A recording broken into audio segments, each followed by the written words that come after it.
ब्रह्मा बता रहा है, नारद जी शेषनाग की सैया पर सोए हुए उन प्रभु को देखकर मेरा मन चिंतित हो उठा। इतने में भगवती योग निंद्रा याद आ गई। मैंने उनका सत्वन किया। तब वे कल्याणमयी भगवती श्री विष्णु के विग्रह से निकलकर, अब यो काल केक रखा था इस काल ने, ब्रह्मा को तो बेहोश करके कमल के फूल पर रख रखा था। और जब ये होश में लाया तो ब्रह्मा जी ने देखा उठ के कि कमल के फूल पर बैठा हूं, आसपास कोई है ही नहीं। तो उस कमल के फूल से नीचे ही उतरा, कोई ना डरता। तो काल ने 2 राक्षस उत्पन्न किए, रुआ भेज दिए। उनसे डर के यू पकड़ के उसके लठने नीचे उतरा, डंठल ने सपीटते गया नीचे। नीचे क्या देखा कि वहां शेष नाग की सैया पर यो विष्णु बेहोश पड़ा जवान अवस्था में। तो वहां उसके अंदर ये काल, ये दुर्गा भूतनी की तरह प्रवेश थी। और जब उसने वो तो करना ही था खेल, तो ब्रह्मा कहता है फिर वह देवी उसके अंदर से निकल गई, तो विष्णु के शरीर से निकल गई, तो विष्णु होश में आ गया। और वो दुर्गा, वो देवी ऊपर मैंने आभूषणों पहरे हुए देखी, ऊपर जब विराजमान होगी, जब मैंने देखा तो वो सब गहने पहन रही थी, अर्थात वो भूतनी की तरह विष्णु में प्रवेश करके उसको बेहोश किए पड़ी थी। ये देख रहा है। तब ये कल्याणमयी भगवती विष्णु के विग्रह माने शरीर से निकलकर अचिंत रूप धारण करके आकाश में विराजमान हो गई। दिव्य आभूषण उसकी छवि बढ़ा रही थी दुर्गा की। जब योग निंद्रा भगवान विष्णु के शरीर से अलग होकर आकाश में विराजने लगी, तब तुरंत श्री हरि, योग निंद्रा यानी वह दुर्गा अन्य रूप बना करके भगवान विष्णु के शरीर से अलग होकर, विष्णु के शरीर से भूतनी की तरह निकलकर आकाश में विराजने लगी। तब तुरंत श्री हरि उठ बैठे। उन्होंने मधु और कैटव के साथ 5000 वर्षों तक घमासान लड़ाई की। तब वे दैत्य मरे। पहले देवी के कटाक्ष से मधु और कैटव मोहित हो गए थे। इसके बाद भगवान विष्णु ने गोद में लेटाकर उन्हें वही प्राण रहित कर दिया। अब वहां मैं और भगवान विष्णु 2 थे। वही रुद्र भी प्रकट हो गए। यो काल भी आ गया, यो शिव भी आ गया, महेश भी आ गया। यो भी वही कैलाश पर्वत पर बेहोश कर रखा था इस दुर्गा ने, काल ने। और फिर जवान हुआ जब इसको होश में ला दिया, प्रेरित करके वहां जा छोड़ा। चल इधर करते इधर घूमते, वहां देखा तो वो 2 और खड़े, ये तीनों इकट्ठे हो गए। अब ये क्या करा कि वहां मैं और भगवान विष्णु 2 थे, वहीं रुद्र भी प्रकट हो गए। तब तीनों को भगवती अध्याशक्ति के दर्शन हुए दुर्गा के। उन्हें देखकर मन मुग्ध हो गया। हमने उनकी उत्तम स्तुति की। तब वे आदि शक्ति हम लोगों से कहने लगी। देवी ने कहा, ब्रह्मा विष्णु और महेश्वर। ये देखो रुद्र को महेश्वर भी लिखा है।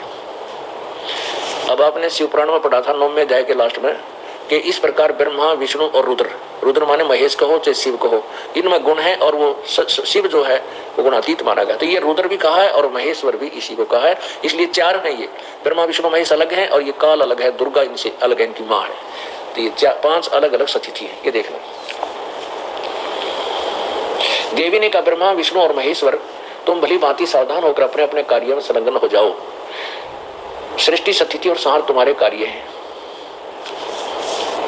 ब्रह्मा जी कहते हैं भगवती अध्याशक्ति की वाणी, वह वाणी बड़ी मधुर एवं सुंदर सुखप्रद थी।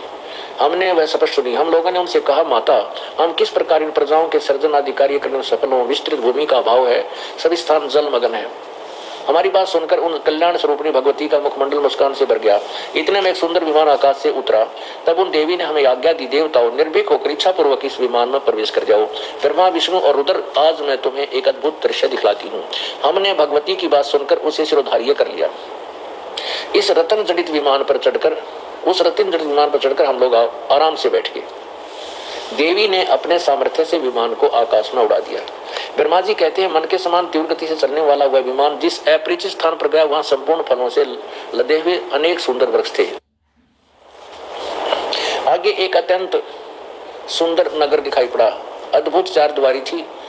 उस नगर की छवि बढ़ा रही थी। उसमें बहुत से ऊंचे ऊंचे महल थे। उचित स्थान पर यज्ञशाला बनी थी।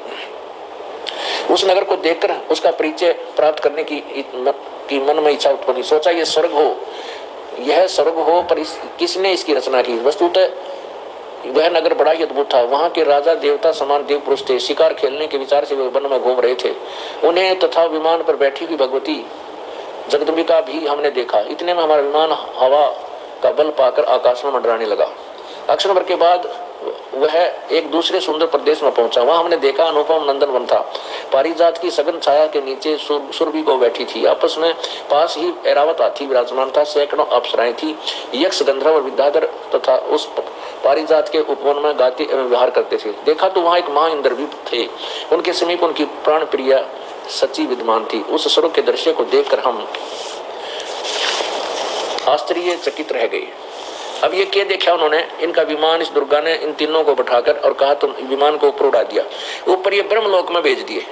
पहले वो ब्रह्मलोक में देखा इन्होंने इंद्र का लोक, और फिर आगे पहुंच गए वहां उस लोक में। गीता जी अध्याय नंबर 11 के श्लोक नंबर 47-48 में काल कहता है कि अर्जुन ये मेरा वास्तविक रूप है, मेरे इस रूप के दर्शन तेरे अतिरिक्त ना पहले किसी ने किए और ना आगे कोई कर सकता, ना योग वेदों में वर्णित विधि से, ना किसी यज्ञ से, ना तप से, ना किसी क्रिया से, अर्थात ब्रह्म प्राप्ति नहीं हो सकती। फिर गीता जी अध्याय नंबर 11 के ही और श्लोक नंबर 49-50 में स्पष्ट किया है कि मैं इस चतुर्भुज रूप में, ब्रह्मा विष्णु महेश के रूप में भी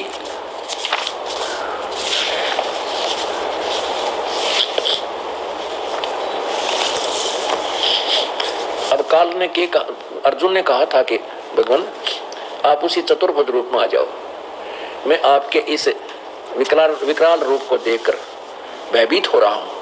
अब इसने क्या कहा देखो पुण्यात्मा, ये सदग्रंथ बहुत ही अनमोल है लेकिन हम इनको समझ नहीं सके। अब